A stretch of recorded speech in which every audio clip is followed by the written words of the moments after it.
Eu saúdo os irmãos com a paz do Senhor Jesus. E o assunto que nós vamos abordar, ele estará baseado inicialmente no capítulo 1, Cantares, capítulo 1, versículo 1, porque iremos fazer uma abordagem de um tema no livro de Cantares de Salomão, que é sobre o dia profético da igreja. E o capítulo 1, verso 1, o texto escrito lá diz assim: Cantares, Cântico de Cânticos, que é de Salomão. Esse Cântico de Cânticos, na verdade, vamos fazer aqui um painel sucinto do 1º ao 8º capítulo, onde nós vamos encontrar as 7 partes do dia nos 8 capítulos do livro. E lembrando que o número 8 é o número que simboliza a graça do Senhor. Esse dia profético fala de um plano profético de Deus para a igreja, que está ao longo de todo o livro de Cantares de Salomão. Lembrando que o período que marca o tempo da revelação, nesse período a ênfase é profética. Por quê? Porque quando nós pegamos, por exemplo, as partes de um dia, nós vamos ver que em todo esse período profético, esse dia ele é dividido em momentos que representam partes do dia, e isso na linguagem do livro de Cantares de Salomão, sendo vista dentro de um aspecto profético muito profundo, muito espiritual. E também lembrando que essas partes do dia encontradas na linguagem poética do livro com conteúdo profético, elas são também abordadas de alguma forma no estudo que nós fazemos sobre as 7 cartas do Apocalipse, 7 cartas às igrejas da Ásia. Então, como o dia, a Bíblia diz que para Deus um dia é como 1000 anos, e 1000 anos é como um dia, ou seja, como a vigília da noite. Então o dia, você pergunta, como é o dia? O dia ele é composto de partes. E no projeto de Deus, esse dia, cada parte dele está muito bem colocada nos 8 capítulos do livro. É o tempo profético de Deus. Quer dizer, nos 7 primeiros capítulos, as 7 partes. E no 8º, uma condensação das outras 7 partes. Então, o dia da dispensação da graça de Deus, o que marca esse dia? O momento mais importante desse dia é o momento do arrebatamento da igreja. É aquele momento em que a igreja será arrebatada. E além disso, uma pergunta: por que estudar isso? Por que descobrir isso no livro de Cantares de Salomão? Onde é que está a grande maravilha dessa descoberta, dessa revelação tão profunda no livro? Está no fato de que, identificando cada parte do dia, nós vamos identificar o momento que diz respeito a nós, para sabermos em que parte dessa do dia nós estamos vivendo nesta hora do tempo profético de Deus para a igreja, nesse dia glorioso da dispensação da graça de Deus.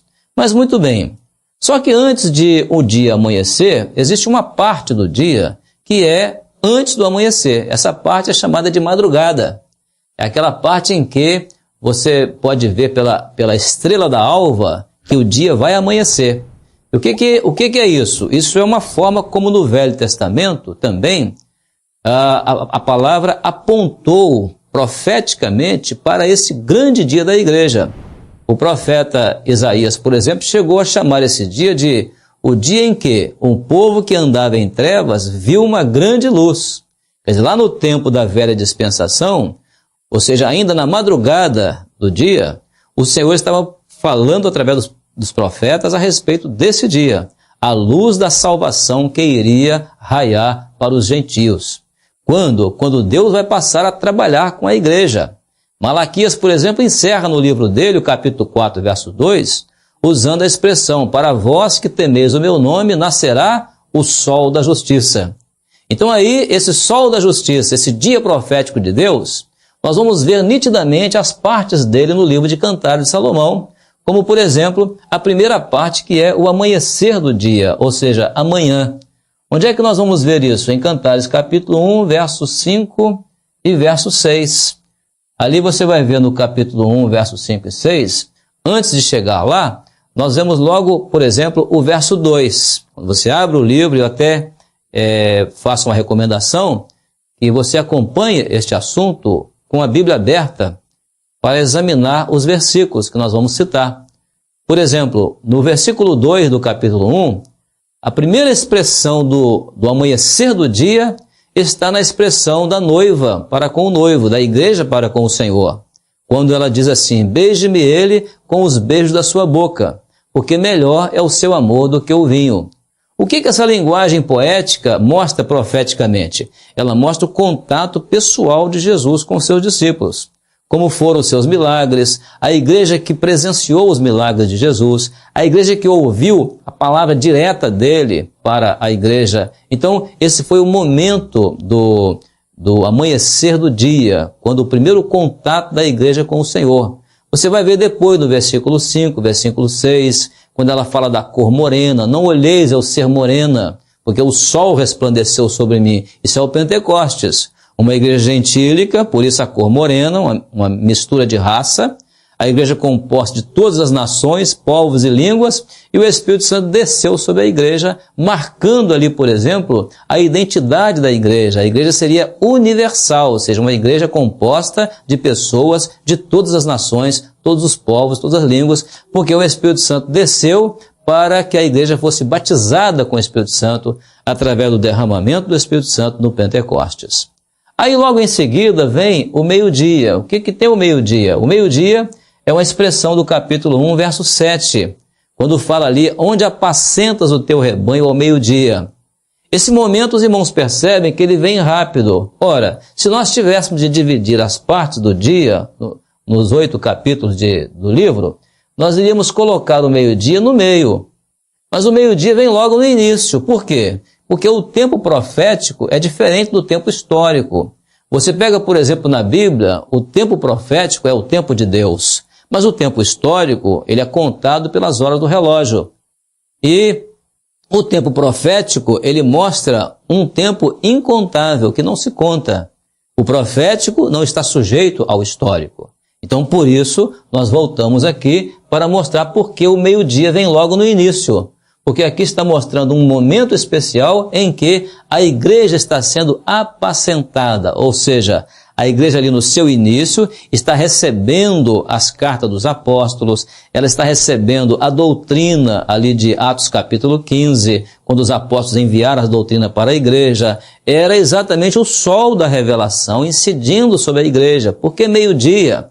Porque ali naquele lugar, naquela região, o meio-dia faz com que a sombra do corpo fique exatamente debaixo dos pés. Ou seja, todo o corpo fica sob o clarão da luz do meio-dia. Ele oculta a sombra debaixo dos pés. Então ali estava acontecendo isso com a igreja. Naquele momento ali, toda a palavra estava já ditada pelo Senhor, orientada pelo Senhor, as cartas dos apóstolos, o livro de Apocalipse. Então era o momento do meio-dia.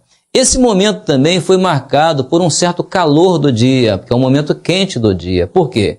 Porque ele fala das lutas travadas na igreja. Que lutas foram estas? As lutas para estabelecer a doutrina. Era o apacentar do rebanho. Onde apacentas o teu rebanho ao meio-dia?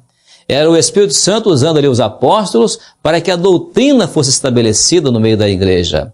E a doutrina foi estabelecida através de lutas que foram travadas. Mas por que lutas? Porque também as lutas amadureceram a igreja. Então, por exemplo, Paulo mesmo travou várias lutas para arrumar algumas coisas dentro da igreja que precisavam ser arrumadas. Por exemplo, a doutrina dos dons espirituais, a doutrina da ceia, a doutrina da graça sobre as obras, quando Paulo escreve aos Gálatas. E assim, todas as cartas dos apóstolos foram muito bem direcionadas para a igreja, para que a luz da revelação incidisse totalmente sobre o corpo e a sombra das dúvidas estivessem pisadas pela igreja, porque ela precisava caminhar dali para frente. Então, esse momento marcou as lutas internas da igreja para estabelecimento da doutrina. Mas logo em seguida veio o momento da tarde. O que é o momento da tarde? Esse momento é o momento do forte calor do dia. Por isso o desejo da igreja está aqui no capítulo 2, verso 3. Você vai ver o capítulo 2, verso 3, a expressão que diz assim: desejo muito a sua sombra, debaixo dela me assento. Por que o desejo dessa sombra? Era exatamente o momento que a igreja estava vivendo de grandes sofrimentos, de lutas externas, lutas que se levantaram contra a igreja enfrentou essas lutas, perseguições, cruzes, fogueiras, arenas, toda sorte de contrariedade. E o momento do calor das lutas era tão grande que o desejo da igreja era esse, era descansar à sombra do Senhor. Debaixo desta sombra eu me assento. Era a sombra do Senhor, era a certeza de que a igreja tinha de que a morte ali, física, seria o momento do descanso dela nos braços do Senhor. Os irmãos podem ver na história o registro daquelas inscrições nas lápides das catacumbas de Roma, como uma prova desse momento que a igreja viveu. Era a expressão do desejo da igreja de que o Senhor apressasse a ida dela para a eternidade. Isso vai acontecer através de um grande número de servos que foram martirizados nesse período. Por exemplo, Estevão foi apedrejado. Pedro estava na prisão, no capítulo 12 de Atos. Tiago tinha sido morto à espada. Paulo, perseguido. E João, exilado na ilha de Pátmos. Se não bastasse isso, o Senhor ainda manda João escrever para a igreja a respeito de uma tribulação de 10 dias, no capítulo 2, verso 10 de Apocalipse. Está lá, tereis uma tribulação de 10 dias, mas o Senhor dá o ânimo à igreja ali, naquele momento de tribulação. Então eram as lutas da tarde do dia, lutas externas. As internas foi para estabelecer a doutrina, as lutas externas foi para a igreja viver a doutrina. Logo em seguida vem então o entardecer. O que é o entardecer? É aquela parte já final do dia, é o chamado cair da tarde. E aqui, Cantares 2, verso 17, a igreja vai usar outra expressão poética, de um sentido profético extraordinário. O livro diz assim, no capítulo 2, verso 17, antes que refresque o dia e caiam as sombras, volta, amado meu. Por que antes que refresque o dia? Ou seja, antes que venha a noite, era o cair da tarde, o cair da sombra. Para aqueles que pereciam pela morte física, ali no período da igreja que viveu as grandes perseguições, que é o período chamado de Esmirna. Esmirna é o nome derivado de uma planta chamada mirra, que é aquela planta que quanto mais esmagada, mais ela exala perfume. Por isso é um assunto relacionado ao assunto das 7 cartas do Apocalipse, que é outra doutrina da obra do Senhor. Então ali, para aqueles que estavam vivendo aquele momento, a morte física era o cair da sombra, era o descanso no Senhor. Já no final, na última igreja, em Laodiceia, aí a igreja vai descansar à sombra do Senhor de uma outra forma. Ela será transformada em corpo vivo, aqueles que ficarem, ou seja, aqueles que permanecerem vivos, serão transformados em um corpo glorioso e descansarão à sombra do Senhor através do arrebatamento.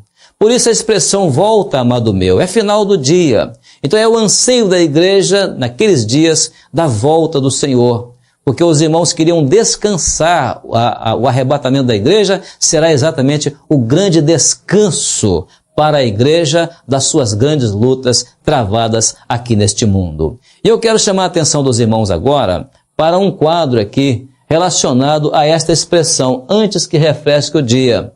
É uma expressão que está no capítulo 4 já, verso 6. E aqui o texto diz assim, antes que refresque o dia e caiam as sombras, irei ao monte da mirra e ao outeiro do incenso. Esse quadro ilustrativo quer mostrar como se deu essa expressão. Essa expressão foi escrita por Salomão, 1000 anos antes de Cristo. Aqui está o período que o Senhor Jesus veio e fez o seu sacrifício na cruz. Aqui o sangue foi derramado, que é o Espírito Santo, que é o grande amor de Deus. E 1000 anos antes, ao escrever poeticamente essa expressão, era como se Salomão estivesse escutando aquilo que era um diálogo que se processava lá na eternidade. O filho falando para o pai aqui, ele diz assim, eu irei ao monte da mirra e ao outeiro do incenso antes que refresque o dia. Qual dia? O dia da dispensação da graça do Senhor, o arrebatamento da igreja. Esses números aqui são apenas aproximados, para dar uma ideia aos irmãos. Então ele está dizendo, lá na eternidade, que antes que refresque esse dia, ele primeiro iria ao Monte da Mirra. O que é o Monte da Mirra? Está relacionado ao Getsêmani, o lugar onde Jesus foi prensado, foi provada ali a sua carne. E ali, no Monte da Mirra, era o monte do sofrimento dele, foi a sua grande dor ali, foi a prova que Jesus passou no Getsêmani. Mas ele ia também ao outeiro do incenso. O que era o outeiro do incenso? Era o Gólgota, o Calvário. Por quê? Porque lá, o bom cheiro, o perfume do sangue de Jesus, derramado na cruz do Calvário, foi exatamente para substituir o mau cheiro dos nossos pecados. Então, por isso ele foi ao Monte da Mirra, mas foi também ao outeiro do incenso. É por isso que quando nós, irmãos, quando nós clamamos pelo sangue de Jesus, nós estamos exatamente editando isto. Esse momento em que o mau cheiro dos nossos pecados, ele é substituído pelo bom cheiro do incenso que subiu lá naquele dia na cruz do Calvário. Então, esse era o momento em que esse diálogo lá da eternidade estava sendo registrado aqui poeticamente. E hoje, pela revelação do Espírito Santo, 3.000 anos depois, 1.000 anos até aqui, mais cerca de 2.000 anos até aqui, números aproximados, a igreja recebe essa revelação do Espírito Santo. Vejam, os irmãos, o que é a bênção da velocidade da revelação, que foi alcançada aqui nessa expressão relacionada no livro de Cantares de Salomão. Agora, dando continuidade ao nosso estudo, vamos passar daqui para frente, para o que é a noite. Então, a noite, você abrindo o capítulo 3, o primeiro versículo já vai encontrar ali a expressão de noite. De noite busquei em minha cama aquele a quem ama a minha alma. Então, está aqui no capítulo 3, versículo 1. Busquei em minha cama de noite aquele a quem ama a minha alma. Essa expressão, ela está relacionada a um momento especial que a igreja está vivendo, o momento em que o mundo está envolvido nas trevas da escuridão da noite, mas a igreja está vivendo da luz da revelação. O mundo está em trevas, mas a igreja está com as candeias acesas, está com as suas candeias acesas nessa hora da noite. É o preparo da igreja para o arrebatamento. É a grande candeia que acendeu desde a reforma religiosa do século XVI e continua acesa no coração dos crentes em Jesus.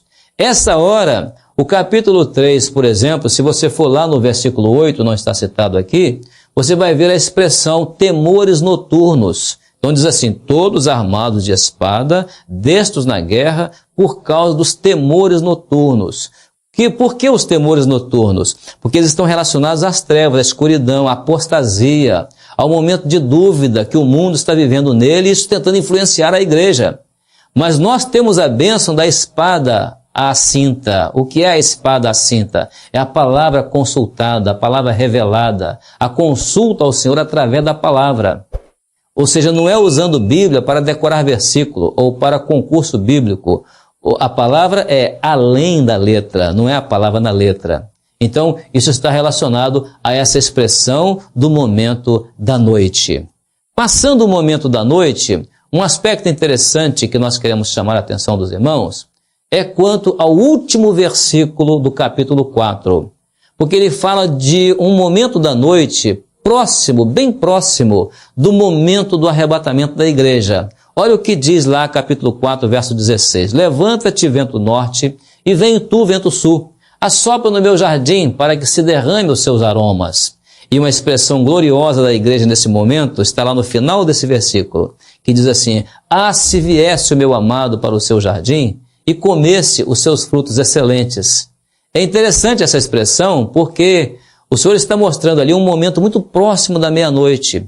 É um derramamento do Espírito Santo, um despertamento da igreja, numa hora em que o Senhor quer preparar a sua igreja para o arrebatamento. É o desejo dela de que os frutos sejam colhidos, frutos excelentes. Que frutos são esses? São almas, são vidas salvas. Por quê? Porque o vento, ele poliniza as flores, e aí vem os frutos.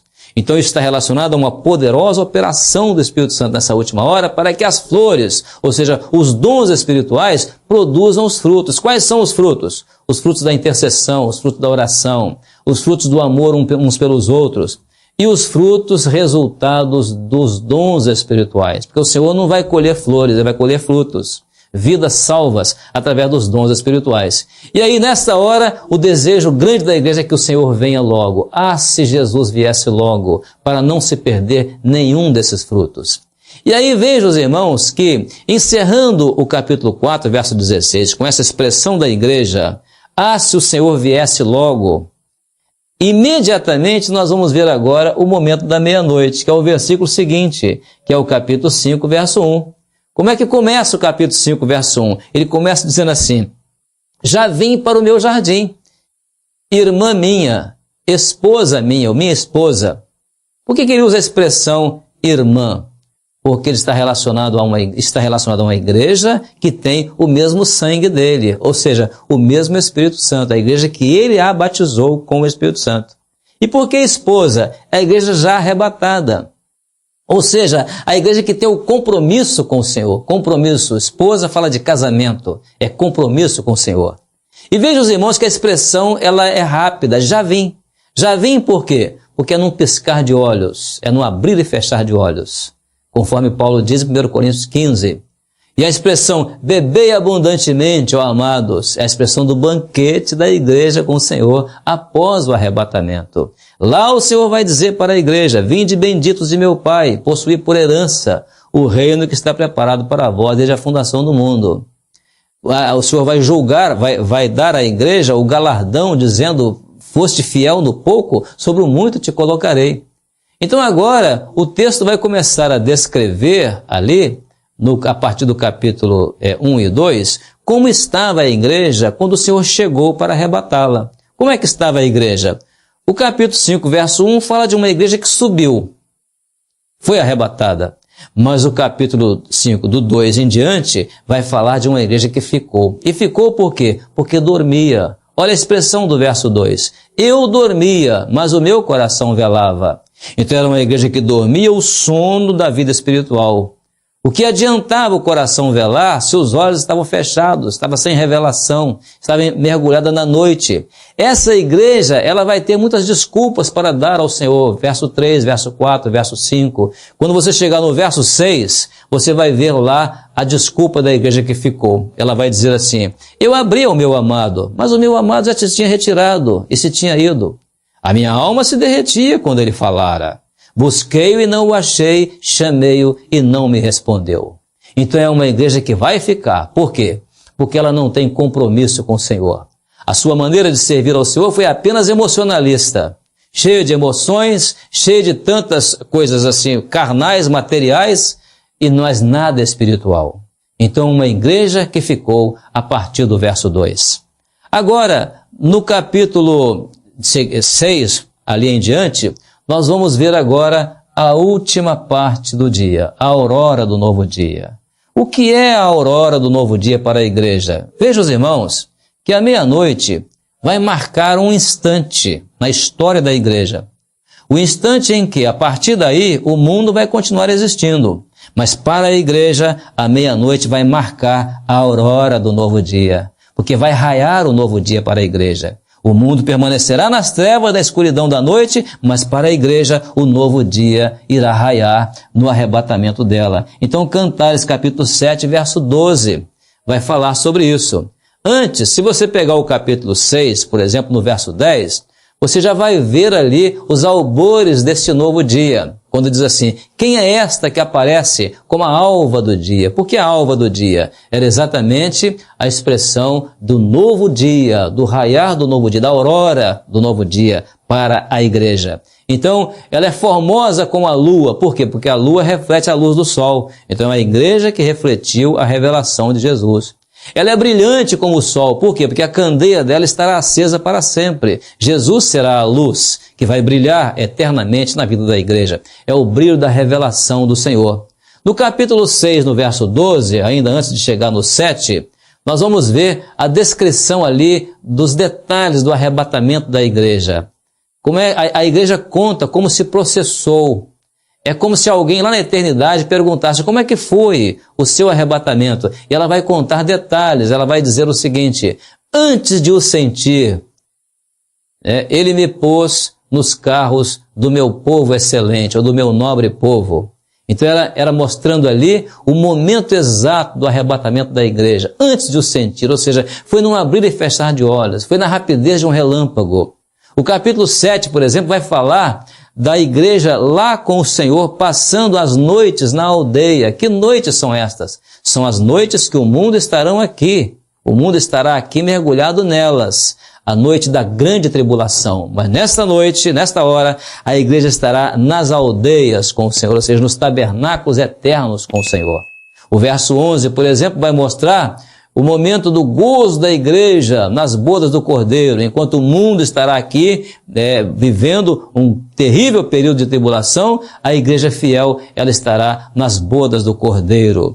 Ali ela estará nas moradas do Pai. É o milênio. Por isso você vai ver o verso 12, a expressão dizendo assim, ali, ao nascer do milênio, a expressão diz assim, levantemo-nos de manhã. Por que levantemos de manhã? É a manhã do novo dia, o raiar do milênio. E ali a igreja vai dizer para o Senhor, eu te darei o meu grande amor. Que grande amor foi esse? Foi tudo aquilo que o Espírito Santo fez pela igreja. O amor de Jesus para a igreja foi demonstrado através do Espírito Santo que Jesus enviou para estar com a igreja.